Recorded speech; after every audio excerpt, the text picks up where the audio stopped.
Apocalipse 2:7. Quem tem ouvidos, compreenda o que o Espírito declara às igrejas. Ao vencedor, darei o direito de comer da árvore da vida, que está no paraíso de Deus. Diga comigo, ao vencedor terá o direito de comer da árvore da vida, que está no paraíso de Deus. Essa árvore, se você olhar bem, ela estava lá no Éden, né? No jardim do Éden, tinha a árvore do conhecimento do bem e do mal e a árvore da vida. Mas Adão não poderia comer da árvore da vida, né? Não poderia comer da árvore do conhecimento do bem e do mal. Comeu. E a nós não. Nós não seremos proibidos. Na verdade, seremos galardoados, tendo como presente o comer ali da árvore da vida. Comer, noutra passagem diz que ela dá um fruto, né? E as nações vêm e comem aquele fruto a cada 12 meses, então tem vida. Nós teremos vida em abundância, tá certo? E quando a gente fala da vida, assim, o que Jesus veio dar para nós e por nós foi a vida. Então nós poderemos comer da árvore da vida. Eu estava até falando com alguém, eu acho que foi com a Hilda esses dias, que seria tão bom se as pessoas não morressem, né? Sim, ficasse a gente ir para sempre juntos. Nesse momento vai ser possível. Nós teremos o direito de comer da árvore da vida. Fila para comer da árvore da vida. O que você faz aqui? Não, eu tenho direito. Eu fui comprado e lavado com o sangue de Jesus. Por favor, faça boa refeição. Entendeu? É um direito, não é apenas um prêmio. É algo conquistado, é seu, é dado para você se alimentar, tá certo? A Bíblia, ela é um livro repleto de pessoas, de histórias, de pessoas vencedoras. Tem os perdedores também, mas a Bíblia tem muitas histórias de vencedores. Você pega, por exemplo, Abraão, Gênesis 12, até lá na frente, 17, 18, conta a história de Abraão, o homem que foi chamado de amigo de Deus e o pai da fé. Por que Abraão foi chamado de pai da fé? Porque ele creu. Não, nós também cremos e não somos pais da fé. Ele é chamado de pai da fé, porque quando foi o momento dele entregar a coisa que ele mais desejava ter na vida, que era o seu filho, ele não hesitou de entregá-lo ao Senhor. E depois daquela oferta, o Senhor falou para ele: Abraão, agora eu sei que você me teme. Você passou pela prova, você é um vencedor.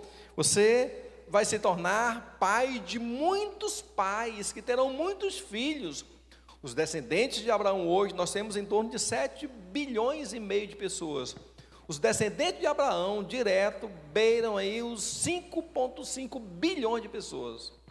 Abraão, toda a terra será povoada com a sua descendência. Por quê? Porque é um vencedor. Você vê, por exemplo, a história de José, também conhecida na Bíblia. Foi traído pelos irmãos, levado como escravo para o Egito. Mas José, ele não era um perdedor.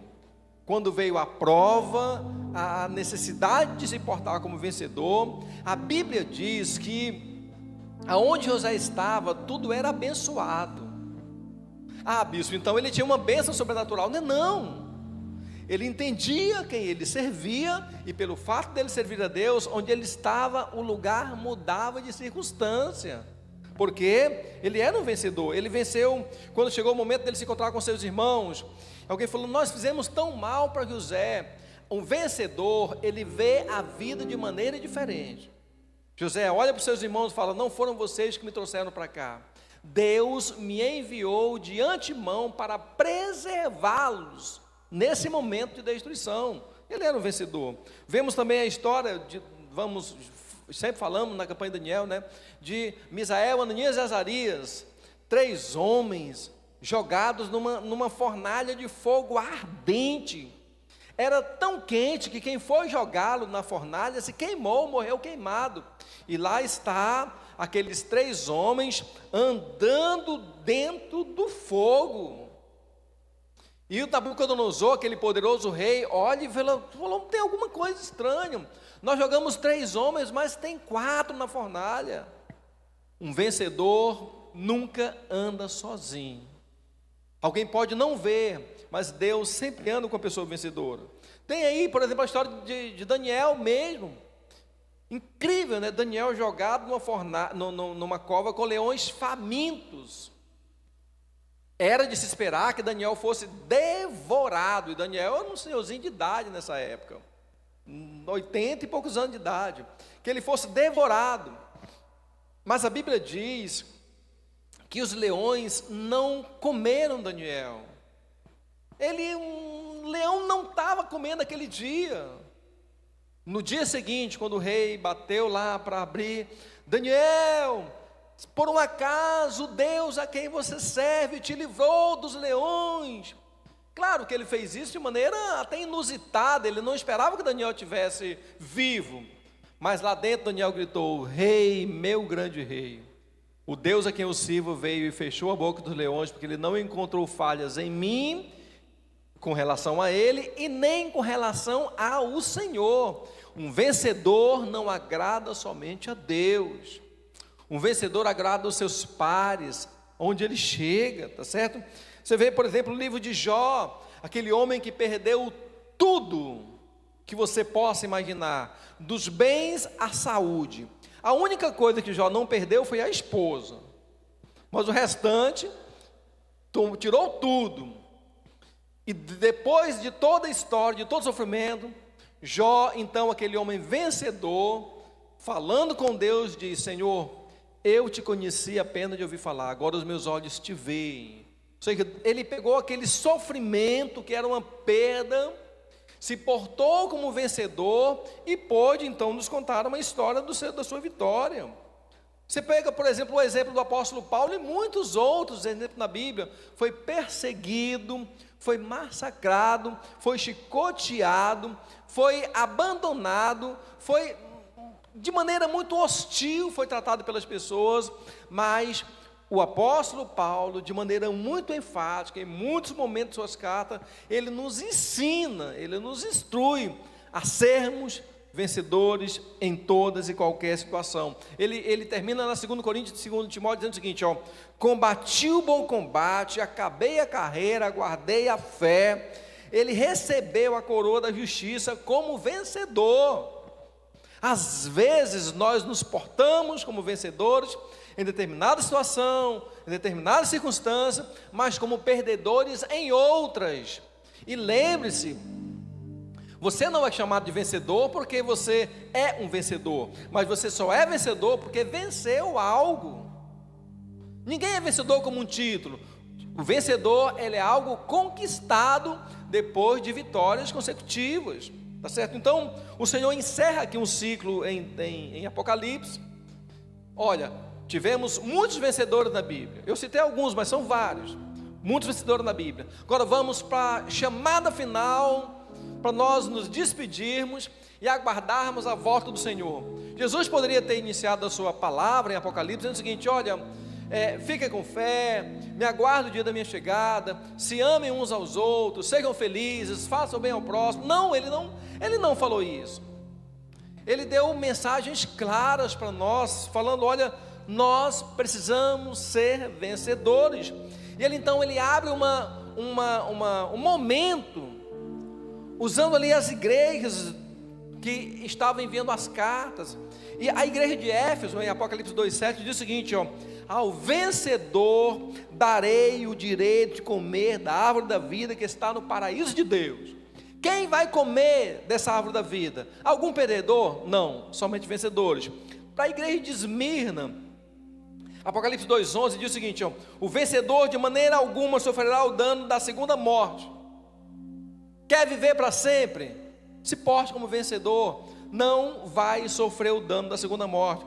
Para a igreja de Pérgamo, Apocalipse 2,17 diz o seguinte: ao vencedor proporcionarei do maná escondido, bem como lhe darei uma pedra branca, e sobre essa pedra branca estará gravado um novo nome, o qual ninguém conhece, a não ser aquele que o recebe. O vencedor vai comer do maná escondido. Não sei que comida é essa, mas está escondido, e é algo personalizado. Ele vai nos dar uma pedrinha branca, e nessa pedra vai ter o nosso nome. Como é meu nome? Meu nome é Vanderlei. Na glória, meu nome não será Vanderlei. Vocês não me conhecerão como Bispo Vanderlei. Não, eu vou ter um novo nome, uma nova identidade. As coisas velhas já passaram. Eu vou ter aqui um novo nome. Para a igreja de Tiatira, Apocalipse 2, 26 e 28 diz o seguinte: ao vencedor, aquele que permanecer nas minhas obras até o fim, eu lhe darei autoridade sobre as nações. Ele as governará com um cetro de ferro e as reduzirá a pedaços como se fossem vasos de barro.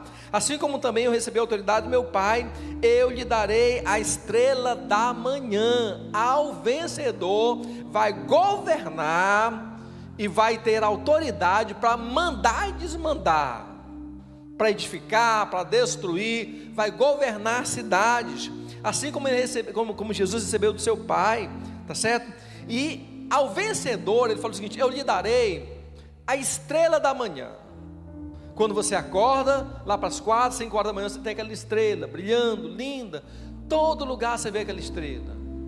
Ele fala: ao vencedor, eu lhe darei uma estrela, e como aquela ali, olha, com o seu nome, ou seja, alguém conhecido, alguém respeitado, não é um título a ser dado a qualquer pessoa, você entendeu? Para a igreja de Sardes, Apocalipse 3,5, ele diz o seguinte: ó, assim o vencedor andará trajado com vestes brancas, e de modo algum apagarei o seu nome do livro da vida, pelo contrário, reconhecerei o seu nome na presença do meu Pai e dos seus anjos. Ao vencedor terá o seu nome gravado, escrito no livro da vida, e esse nome será mencionado pelo Senhor Jesus na presença de Deus Pai, será mencionado na presença dos anjos, vai ter um nome gravado lá. Para a igreja de Filadélfia, ele diz o seguinte, Apocalipse 3,12, ao vencedor farei do vencedor uma coluna no templo do meu Deus, de onde jamais sairá, e escreverei sobre ele o nome do meu Deus, o nome da cidade do meu Deus, a Nova Jerusalém, que desce do céu, vinda da parte de Deus, e também o meu novo nome. Quem vai ser como uma coluna no templo de Deus? Coluna sustenta peso, coluna sustenta todo o esforço da carga. Ele falou: olha, quem vencer vai ser colocado como uma coluna no templo do meu Deus. Não é para perdedores, não é para cachaceiro, não é para maconheiro, não é para gente louca, não. É para quem vencer. Para a igreja de Laodiceia, ele diz o seguinte, olha, 3:21, ao vencedor eu lhe concederei que se assente comigo no meu trono, assim como eu venci e me assentei com meu Pai no seu trono. Está lá o Senhor Jesus sentado no trono, governando, e quem se assentará com ele no trono? Vencedores. Perdedores não se assentarão, vencedores. Então, quando o Senhor nos fala de vencedor, claro, nos dá a entender que vencedor é aquele que enfrenta dificuldades, enfrenta provas, enfrenta lutas, enfrenta adversidades, enfrenta todo tipo de afronta contra ele, mas ele continua de pé, ele não cai. Nós lemos no Salmo 91, quando o salmista nos fala, o Senhor dizendo a ele: olha, 1000 cairão ao teu lado, 10.000 à tua direita, mas você não será atingido. Na nossa caminhada, nós vimos e vemos hoje tantas pessoas caindo, desistindo da fé, abandonando. Se fôssemos contar, daria realmente um número alto, como 10.000, como 1.000. O que o Senhor nos fala, da promessa que Ele tem para nós, é que nós não seremos atingidos, mesmo que ao nosso redor caiam 1000 exemplos de pessoas, mesmo que ao nosso redor caiam 10.000 exemplos de pessoas que caem, se perdem do Evangelho, esquecem da fé, mesmo assim o Senhor fala: olha, você não será atingido. Amém, querido? Então vencedor é aquele que vence. Não tem vencedor, como eu falei a vocês, que eu sou vencedor porque não, vencedor é aquele que passa por uma prova, passa por uma dificuldade, seja ela qual for, mas ao final ele se apresenta como vencedor. Está em pé, não desistiu, tá certo? Existe uma teologia muito difundida que fala que as igrejas do Apocalipse são modelos de igrejas que nós tivemos. Por exemplo, a igreja de Éfeso é uma igreja trabalhadora, mas que perdeu o primeiro amor. E como é difícil nós mantermos o primeiro amor. Muitos se perdem porque perdem o primeiro amor, aquela efervescência do Evangelho. Uma das mensagens que eu lembro, assim, já foi quando eu fui conhecer minha esposa, o pregador pregando sábado à tarde, dizendo o seguinte: olha, falava sobre o vínculo da fé. E ele explicava a palavra que ele dizia, explicando sobre o vínculo, como que se formava aquele vínculo da fé. E eu sentado ali no banco, no meio das pessoas, lembrando e vendo aquela cena, o vínculo da fé. Ele dizia até do vínculo com relação à calça do homem. É claro que hoje vínculo é um negócio muito mais conhecido, o vínculo da fé. E eu, meu Deus, sentado aqui no meio das pessoas, eu falei: meu Deus, eu quero ser como esse homem. Eu não quero perder o vínculo que eu tenho da fé. Eu quero me guardar, Senhor. Então, a igreja de Éfeso perdeu o primeiro amor. Eles falam, os estudiosos falam, que essa igreja é a igreja que vai de 30 até 100 depois de Cristo. Perdeu, tinha muito fervor inicial, mas vindo as lutas e as perseguições, acabou com aquele fervor. A igreja de Esmirna é uma igreja pobre, perseguida por judeus hostis e por romanos que difundiram assim, grandes perseguições contra a igreja, mas é uma igreja fiel sobre a perspectiva da tribulação. É a igreja dos mártires, e nós somos frutos desses mártires. Muitos deles vai de 100 até 312 depois de Cristo, tá certo? Sofreu perseguição romana, muitas coisas que se levantaram porque aquela igreja não mais existisse. A igreja de Pérgamo é uma igreja que vivia numa cidade idólatra, tolerando heresias, os nicolaítas, a doutrina de Balaão. É uma igreja que compromete com o mundo, com as falsas doutrinas. É a igreja de 312 até 600 depois de Cristo. É a igreja da era Constantina, quando Constantino se uniu à igreja e trouxe para a igreja todos os deuses que existiam. Um desses deuses, como vocês não são crianças, é o que depois difundiu, o Deus Sol, que o mundo comemorou esses dias, o dia 25, é o dia do nascimento do Deus Sol. Não é o nascimento de Jesus, pelo amor de Deus. A instrução histórica menciona que Jesus nasceu ou na festa de tabernáculo, em setembro e outubro, ou ali meados do começo da Páscoa. Não foi em dezembro, mas tem essa igreja de Constantino, uma igreja de Estado. A igreja de Tiatira é uma igreja com obras, mas que tolera falsas profecias, vive difundindo a heresia de Jezabel, e vive de mãos dadas com a imoralidade. Uma igreja formalista, tá certo? É a igreja de Tiatira, uma igreja que permite corrupção, falsificamentos. É a igreja da era medieval, vale de 600 até 1500, aquela igreja, estado, né, que dominava os cristãos. Quem era cristão era morto, era perseguido, porque não podia ser cristão, tinha que ser católicos. Se fosse cristão era morto. E mataram milhares de pessoas. A Europa foi banhada com muito sangue. Na noite de São Bartolomeu, mataram lá na Inglaterra, só numa noite, 100 mil cristãos. Mas era a igreja dominada completamente pela doutrina de Jezabel, tá certo? A igreja de Sardes é uma igreja com reputação, mas morta espiritualmente. Uma igreja formalista, com aparência, mas sem vida verdadeira. É a igreja da reforma, né? Fez aquela reforma, mas não reformou completamente. Temos aí vários teólogos reformadores, mas que também foram falhos na sua concepção do que seria uma verdadeira reforma. A igreja de Filadélfia é uma igreja fraca, mas fiel, com porta aberta para a missão. É aquela igreja, a igreja missionária, a igreja do avivamento, de 1700 até 1900, tá certo?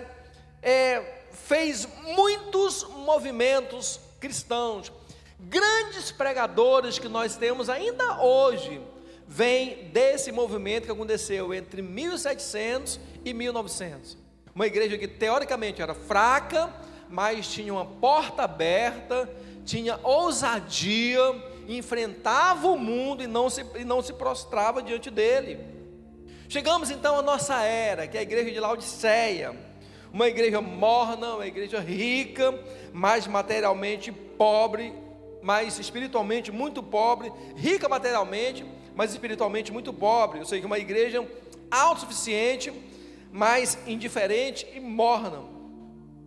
É a igreja da era atual, a igreja apóstata, uma igreja moderna, mas muitas vezes repleta de heresias, repleta de coisas completamente distantes daquilo que deve ser as coisas de Deus. Então, esse entendimento das igrejas do Apocalipse nos possibilita entender o seguinte, que os ataques contra nós, eles são sempre cumulativos. Nós então, hoje, nós sofremos tudo que a igreja tem sofrido desde a sua existência até hoje. Nós sofremos com o esfriamento de Éfeso, as perseguições romanas de Esmirna, a aliança com o Estado da igreja de Pérgamo, a idolatria, o domínio idólatra e opressor de Tiatira, a reforma incompleta de Sardes, a luta por manter o avivamento de Filadélfia, que culmina em nós de maneira muito intensa, com modernidade, apostasia, liberalismo, pessoas frias, distantes de Deus. Mas o que eu quero dizer para vocês, nessa breve explicação, é que independentemente de qual seja a luta que venha contra você ou contra a igreja, a palavra do Senhor não muda. A ênfase aqui é que somente os vencedores herdarão a promessa. Não é para quem vai contar uma história de como perdeu, não é para quem escreveu na sua agenda: nesse dia eu me desviei do evangelho por causa de alguém, por causa do escândalo, não é, isso não gera os benefícios que eu mencionei para vocês lá em Apocalipse, não gera. Ao contrário, quem tem essas justificativas, tentando explicar por que não venceu, de fato nem é alistado na lista dos vencedores, ficou fora. Então nós precisamos saber que somente os vencedores é que são coroados. E de maneira muito simples, eu passei, vamos imaginar que eu viva 100 anos, eu passei 90 anos da minha vida servindo ao Senhor, 95 anos da minha vida servindo ao Senhor. No 95º ano adiante, eu fui experimentar o mundo, fui viver aquilo que eu não tinha vivido a minha vida toda, e morri. Queridos, eu não receberei uma premiação relativa ao tempo que eu servi o Senhor, não é assim. Ou eu recebo tudo, ou eu não recebo nada.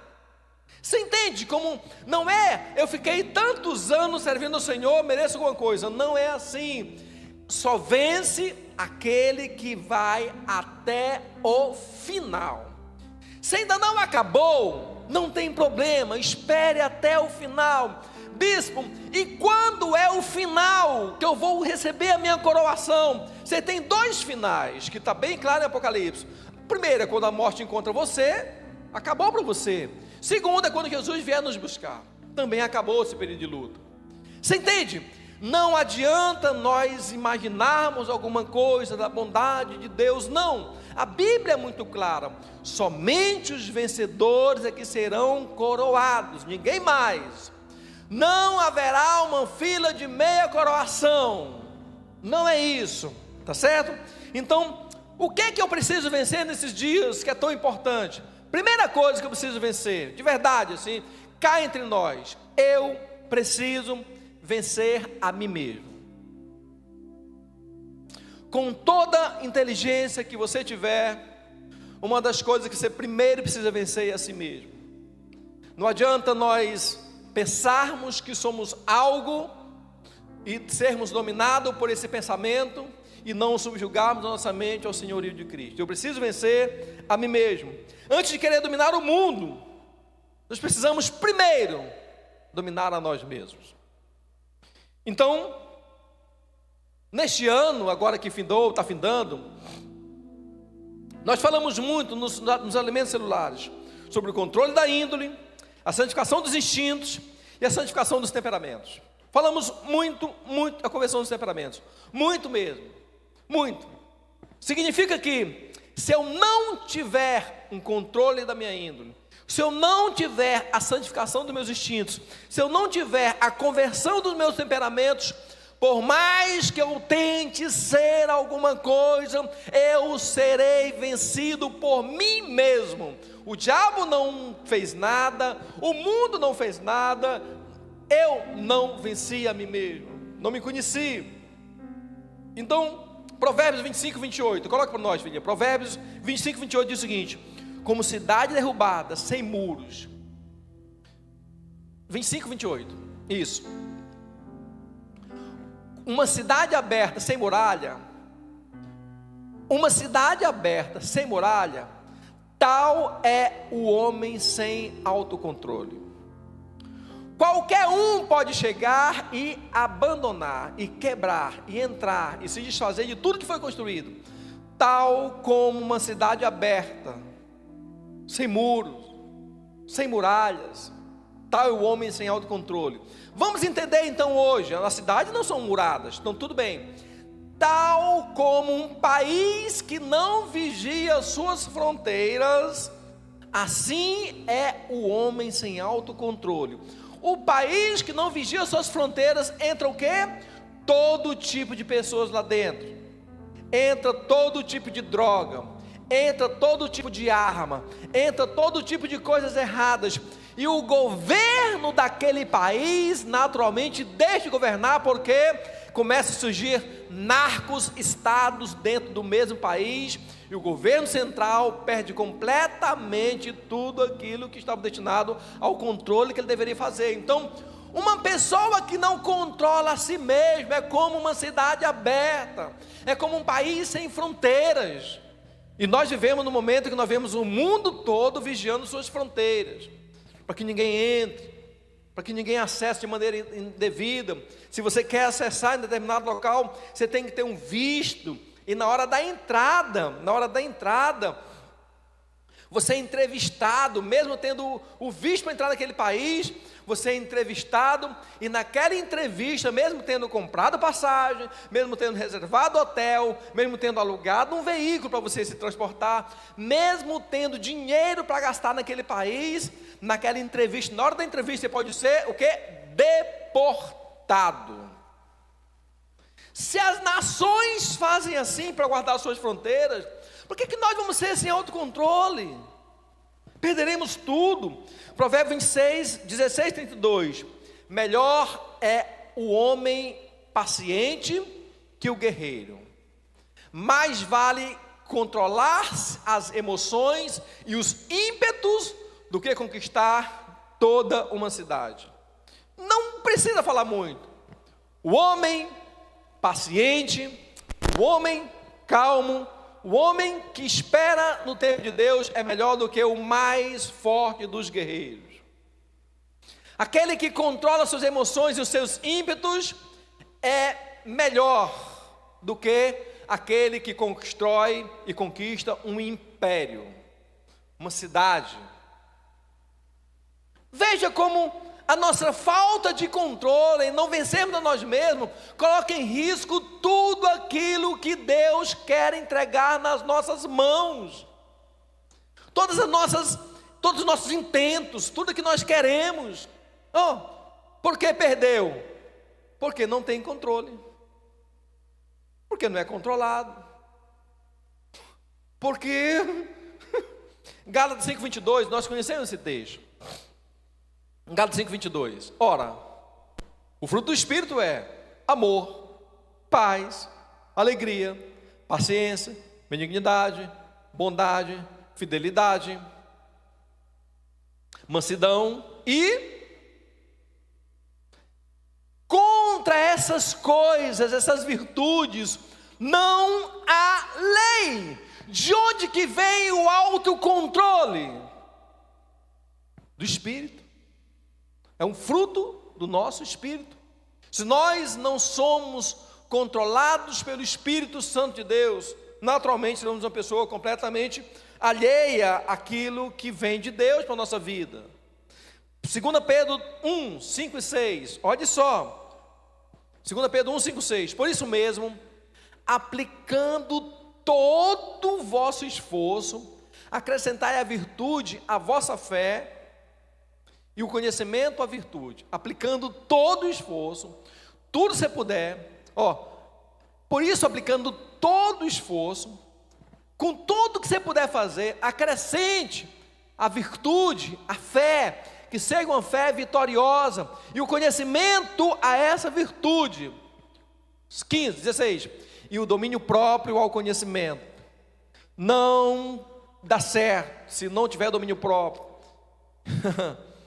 E a perseverança ao domínio próprio, e a piedade à perseverança, o domínio próprio está ali dentro.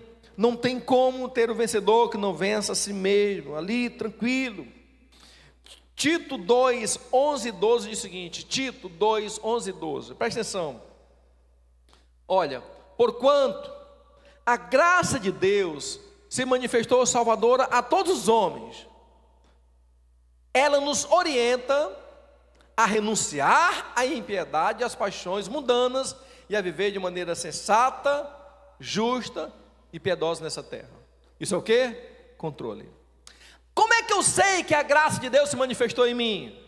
Quando eu sei que eu estou sendo orientado, que eu estou vivendo, que eu estou acumulando em mim, ali a renúncia, renunciar. Ela nos orienta a renunciar às paixões mundanas, beleza, e a viver de maneira sensata, justa, piedosa nessa era presente, nesse momento. Então, precisamos ter, uma das primeiras coisas que a gente precisa vencer, antes de querer ir para o céu inclusive, é aprender a vencer a nós mesmos. 1 Tessalonicenses 5, 6 a 8 diz o seguinte, olha,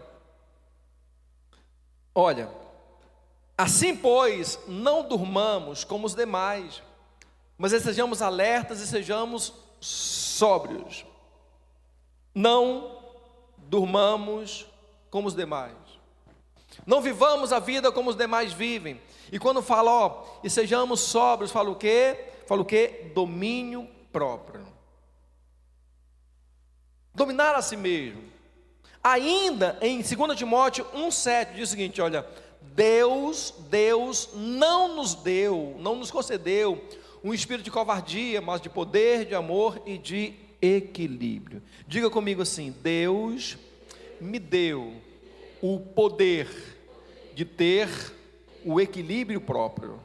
Diga, Deus colocou sobre mim o poder de ter um equilíbrio próprio. Quando nós não sabemos vencer a nós mesmos, nós podemos até conquistar algo aqui na terra, mas na primeira oportunidade que vier, você joga tudo fora, porque faltou vencer a si mesmo. Quem de nós, por exemplo, não sente vontade, passou por uma situação inusitada, chata, não sente vontade de dizer o seguinte, rapaz, e geralmente essa vontade vem depois, quando você é crente, essa vontade só vem depois. Rapaz, eu poderia ter respondido assim, eu poderia ter falado isso, eu poderia ter dado aquela resposta, como eu gostaria de ter feito isso. Eu espero que seja depois, tá? Eu espero que você não tenha feito, tá bom? Senão já domínio próprio, aí já vai, como eu gostaria. Quando isso me vem, é claro, e me vem constantemente, meu Deus, como eu poderia ter feito aquilo? Só que aí eu imagino o seguinte, Se eu tivesse respondido e feito como eu imagino que deveria ter feito, eu não estaria aqui meditando nesse assunto. Eu teria seguido o caminho dos perdedores. Você entende como o vencedor, ele vê uma derrota momentânea como um ganho? Me calei quando deveria ter falado. Glória a Deus. Lá na frente você vai falar quando deveria falar. Você entende como as coisas, muitas vezes você só pode meditar sobre esse assunto quando passou. Mas se passou e você está meditando nisso, porque você foi um vencedor naquele assunto. Porque quem falou o que queria, também ouviu o que não deveria ouvir. Quem foi mais macho na situação, também encontrou um mais doido do que ele na mesma situação. Então, o vencedor é aquele que tem controle próprio. Ainda bem que eu não falei. Graças a Deus que eu não fiz. Pode tocar ou não? Pode, né? Graças a Deus que eu não fiz. Graças a Deus que eu não falei. Porque lá na frente, às vezes até deitado. Essa semana agora me aconteceu algo que eu estava pensando, meu Deus, eu poderia ter dado aquela resposta na pessoa para ele me respeitar. Poderia mesmo. Aí eu me veio, mas se eu tivesse dado essa resposta a essa pessoa, eu não estaria aqui pensando no assunto. Eu estou bem. Você entende como é melhor você muitas vezes se portar como vencedor? A primeira coisa que você precisa vencer é a si mesmo. Você entende? Sim ou não? Quem está comigo? Sim ou não? Segunda coisa que você precisa vencer. Você tem que aprender a vencer a tentação. Tentação. As tentações, sejam elas de quaisquer espécies ou origens, elas não vêm de Deus, mas são frutos da nossa desobediência, são frutos dos nossos desejos, das nossas vontades, e são colocadas pelo mal para nos destruir. Não existe tentação e prova, são coisas completamente diferentes. A tentação é o desejo de fugir da prova. A prova é a oportunidade de Deus tem de aprovar. A tentação é a vontade de não se passar por aquela prova, pegar um caminho mais fácil. Como nós somos tentados de diversas maneiras. Uma das tentações que nós temos, bem recorrente, bem comum, é a concupiscência da carne. São desejos sensoriais de prazeres físicos excessivos, mundanos quaisquer. Como a carne bate forte, como é tentador. Às vezes até para o alimento, alguma coisa, e a gente no jejum sabe disso. No dia que você está jejuando, aí que vem aquela tentação. As melhores comidas da mesa, os melhores pratos, né? Tentação, as concupiscências da carne, tá certo? Eva, por exemplo, ela achou a fruta agradável ao paladar. O que é isso? Cedeu à tentação da carne, a concupiscência da carne, tá certo? Outra tentação que vem é a concupiscência dos olhos, é a cobiça material pelo que você vê. Era bom se nós fôssemos até cegos para não vermos muitas coisas, mas nós vemos as coisas e desejamos aquilo, tá certo? Desejamos muito, tá certo? Acã, quando viu aquela capa babilônica, aquela cunha de ouro, meu Deus, é a minha chance. Alguém até diz nesse momento: Deus me abençoou. Não é bênção, irmão, é tentação, você está caindo nela. Não é Deus te abençoando, não, é o diabo te tentando, tá certo? Então, viu ali que era formoso aos olhos, né? Concupiscência dos olhos. Você vê, você começa a despertar dentro de você aquele desejo. Outra tentação que vem é a soberba da vida.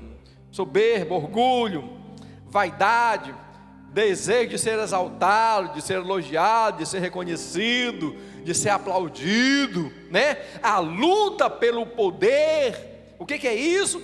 Soberba da vida.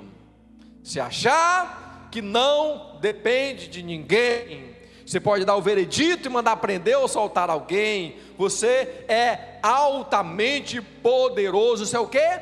Soberba da vida. Lúcifer, esse é o pecado luciferiano. Lúcifer olhou e falou: não, eu posso ser maior que Deus. Todo bom servo de Deus, ele tem que aprender a vencer a soberba da vida, porque a vida que nós queremos, muitas vezes não é a vida que Deus tem para nós. E não falo para sermos medíocres, é nós sabermos nos contentarmos com aquilo que Deus nos dá e sermos fiéis naquilo que Ele tem para nós. Porque se você é fiel no pouco, sobre o muito você é colocado. Só que tem gente que quer ser o quê? Quer ser colocado sobre o muito, mas é infiel nos mínimos detalhes. Isso é o quê? Soberba da vida. Derruba muita gente. Lúcifer falou: eu serei como ele. Outra tentação que vem, tentação de poder e autoridade, é o desejo de dominar, de controlar as pessoas, de ter posições, tá certo? Absalão, quando viu o pai, eu posso aconselhar melhor que meu pai, eu posso fazer algo melhor que meu pai. Sabe, essa tentação por poder entrou em Absalão de maneira avassaladora, ao ponto de ele negar a própria paternidade de Davi, se levantar contra o pai e depois ser morto por um soldado. Essa tentação pelo poder. Outra tentação que nós temos também é a tentação da idolatria, é colocar qualquer coisa ou pessoa no lugar de Deus. Você vai deusificando as coisas e coisificando Deus. Como isso é legal. Daqui a pouquinho você não precisa mais de Deus. Você tem um ídolo, alguma coisa que você colocou no lugar de Deus. Como somos tentados, idolatria. O povo no deserto falou: Moisés, ele não está vindo. Arão, Moisés não vem. Faze para nós um bezerro de ouro, para que voltemos. E quando desmancharam as coisas, os ouros, fizeram aquele bezerro, eu acredito que não fosse tão grande, talvez desse tamanho, olharam aquele bezerro e falou: aqui está o nosso Deus, aqui está o Deus que nos tirou do Egito. Quantos de nós somos tentados à idolatria, queridos? Muitas vezes. Outra tentação que vem, tentação da murmuração, da incredulidade, reclamar contra as coisas de Deus, das provações. Quando vem a luta, você reclama, é o diabo te tentando para você perder a bênção. Nada melhor quando vem um negócio desse do que manter a boca fechada. Por quê? Porque vai passar sim, tá certo? O povo de Israel no deserto murmurou tanto contra Deus, que Deus falou: olha, Moisés, só vai entrar 2 pessoas na terra prometida. Dos adultos, apenas 2. Eram mais de 3 milhões de pessoas. Ficaram rodando no deserto por mais 38 anos, até que todos fossem mortos e os filhos deles, que eram pequenos, crescessem para herdar a promessa. Muitas vezes somos tentados, muito tentados mesmo, a murmurar, a não crermos que Deus vai agir, não cremos que Deus está no controle, não cremos que a situação ali é Deus nos testando em algo, nos provando em algo. Você transforma a aprovação numa tentação, passa a reclamar, a murmurar. E uma das principais ferramentas que o diabo usa para fazer a sua vida dar errado é colocando na sua boca murmuração. Eu não conheço um murmurador que seja feliz, não conheço um. Se você conhecer, você me fala: eu não conheço um. Chega na casa de alguém, sei o quê? Eu sou contra o governo, eu sou contra isso, eu sou contra aquilo, eu sou contra o pastor é ladrão, eu sou contra. É o quê? Murmurador. Olhe para a vida dele: doente, falido, quebrado, arrebentado, não tem prosperidade alguma. Por quê? Por causa da murmuração que está instalada dentro de casa. Você entende como isso é uma tentação muito forte? E traz uma desgraça na família completa. Chega na casa de outra pessoa com a mesma condição: graças a Deus, está tudo bem, estamos adorando o nome do Senhor, Deus está provendo, olha que bom que Deus nos deu isso. Gente, você começa a ver uma prosperidade nascendo naquela casa, e as coisas dão certo. O que é isso? Vencer essa tentação da murmuração, da incredulidade. Outra tentação que vem é a tentação do engano, da mentira. Tá certo? Jesus falou, olha, João 8,44 diz o seguinte: olha, o diabo é o pai da mentira. Eu menti para me dar bem, eu menti para sair dessa situação, eu menti por causa disso ou daquilo, eu menti por causa disso ou daquilo. O diabo é o pai da mentira. Quando eu minto, eu estou dizendo para todos que eu não sou filho de Deus e que o capeta é o meu papai. E vocês sabem muito bem como o diabo trata os seus filhos. Vocês não precisam ir muito longe para ver isso.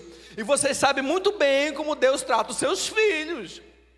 Aí vem aquela pessoa que caiu naquela tentação de mentir. Daqui a pouquinho tudo dá errado para ele. Tudo dá completamente errado. Por quê? Porque ele agora está debaixo de outra paternidade. E o diabo, que é pai do mentiroso, ele veio matar, roubar e destruir. Quem se coloca como filho dele é morto, é roubado e é destruído. É uma tentação muito grande. Muito grande. Então, as três primeiras que eu falei, que estão lá em 1 João 2,16, são consideradas as raízes de todas as tentações, porque elas abrangem o corpo, a alma e o espírito. Quais são? Concupiscência da carne, concupiscência dos olhos e a soberba da vida. Está lá em 1 João 2,16. Se você vencer ela, eu diria que você já venceu aí os 70% dos seus problemas. As outras 4 que eu mencionei são vistas como modelo de tentação humana. Por que tentou? Por que caiu? Porque os desejos estavam errados, completamente errados. Deixa eu encerrar com vocês, tá certo? 1 Coríntios 10,13. Mas não nos sobreveio tentação que não fosse comum aos seres humanos, mas Deus é fiel e não permitirá que sejais tentados além do que podeis resistir. Pelo contrário, juntamente com a tentação, proverá um livramento para que possais suportar. A tentação do diabo veio. Diga comigo: eu tenho um advogado que me orienta a passar por todas e quaisquer tentações. Diga, porque no manual dele, ele já me diz como vencer e como suportar cada uma delas. Tiago 1, 13 e 14 diz o seguinte: ninguém ao ser tentado diga, sou tentado por Deus, que Deus não pode ser tentado pelo mal, e Ele mesmo ninguém tenta. Ao contrário, cada um é tentado pela sua própria cobiça, quando esta o atrai e o seduz. Cada um é tentado pelo seu próprio mal, deseja, pelo seu mau desejo, sendo por esse iludido, arrastado. Meus desejos, minhas vontades são malignas, são carnais, são diabólicas. O diabo lança a armadilha, só que aí você é pego, é iludido, é arrastado tudo é destruído da sua vida. O que faltou? Vigilância. Somente. Deixa eu encerrar com vocês. 1 Pedro 5,8. Sede sensatos, volta ao primeiro item, e vigilantes. O diabo, vosso adversário, vosso inimigo, anda ao redor como um leão, rugindo e procurando a quem devorar. Seja sensato, vigilante, muito vigilante. Pode passar. Resistir-lhe, permanecendo firme na fé, consciente que os irmãos que tendes em todo o mundo estão atravessando os mesmos sofrimentos. Você não foi escolhido para ser tentado, provado, não. Você não é a única pessoa do mundo passando por isso, não. O diabo vem para nos destruir, mas cabe a cada um de nós nos mantermos firmes, resistentes, confiantes, ali crendo que todas as pessoas que querem viver piamente o Evangelho passam por dificuldades semelhantes. Ele se levanta, mas ele vai cair. Ele ruge como leão para tentar até nos iludir, nos amedrontar. Só que nós temos que saber que nós temos um que é Rei dos Reis, e quando ele ruge, não tem leão que se porte de pé. Não tem. Hebreus 2:18.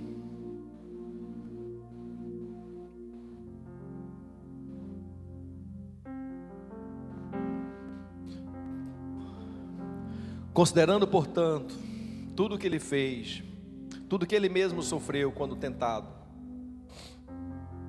ele é capaz de socorrer todos aqueles que semelhantemente estão sendo atacados pela tentação. Considerem esse texto, porque ele serve de lição e de elemento que impossibilita toda e qualquer possibilidade de você cair em tentação. Considerem, portanto, que ele mesmo, quando foi tentado pelo próprio diabo, que ele, uma vez vencendo e conhecendo, que ele é capaz de socorrer todos aqueles que semelhantemente estão sendo atacados pela tentação. É nesse momento que a gente deve dizer: Deus, me ajude. Vamos ficar em pé, queridos. Deus, me ajude.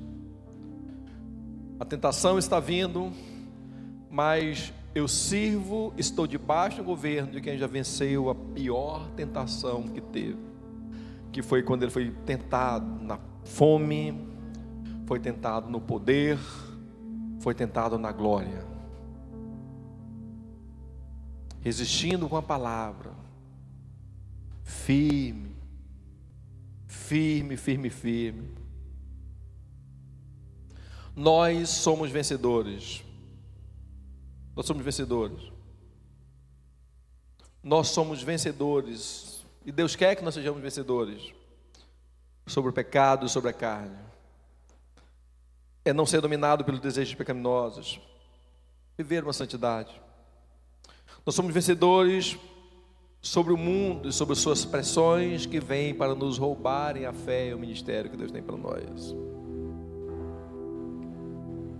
A Bíblia diz em 1 João 5, 4 a 5, diz o seguinte: que todo aquele que é nascido de Deus vence o mundo. Diga comigo: eu sou nascido de Deus. Diga: o mundo não é mais forte do que eu. Diga: porque de onde eu nasci, nascem vencedores.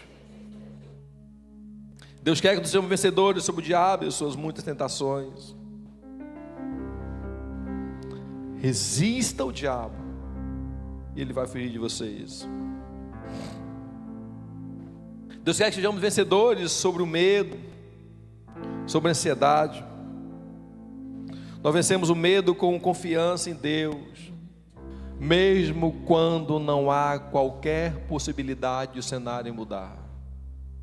Aquele que confia em Deus, aquele que espera no Senhor, é como o Monte Sião, os montes de Sião, não se abalam, eles estão firmes para sempre, firmes, não se abalam de maneira alguma. E Jesus mesmo nos falou: olha, no mundo vocês vão ter aflições. Como é que eu venço as aflições do mundo? Cabisbaixo, medroso? Não, é com bom ânimo, cabeça erguida. O diabo vem com alguma forma de tentação, você de cabeça erguida, confiando em Deus. Você vê 1000 caindo ao seu lado, 10.000 do outro lado, mas você não é atingido. Vença, Deus quer nos fazer vencedor sobre todas as coisas, sobre a apostasia, sobre o juízo final. Vencer, ter a vida de Deus dentro de nós, vencer a segunda morte. 1 Coríntios 15, 57, vamos encerrar lendo esse texto junto. 1 Coríntios 15, 57, vamos encerrar juntos, como um coro. Aí fechou com chave de ouro. Contudo, graças a Deus, que nos dá a vitória por intermédio do nosso Senhor Jesus Cristo. Diga comigo: graças a Deus. Diga: graças a Deus, que me dá a vitória por intermédio do meu Senhor Jesus Cristo. Diga: eu tenho vitória, não por mim mesmo, mas porque eu sirvo a alguém que é vencedor em todas as áreas. E é esse Jesus que é vencedor, que quer nos dar tudo aquilo que eu mencionei a você ainda há pouco. Você recebe a sua palavra? Você recebe? Você recebe? Você recebe? Diga comigo: eu sou o vencedor. Você recebe? Dê uma salva de palmas ao Senhor com alegria.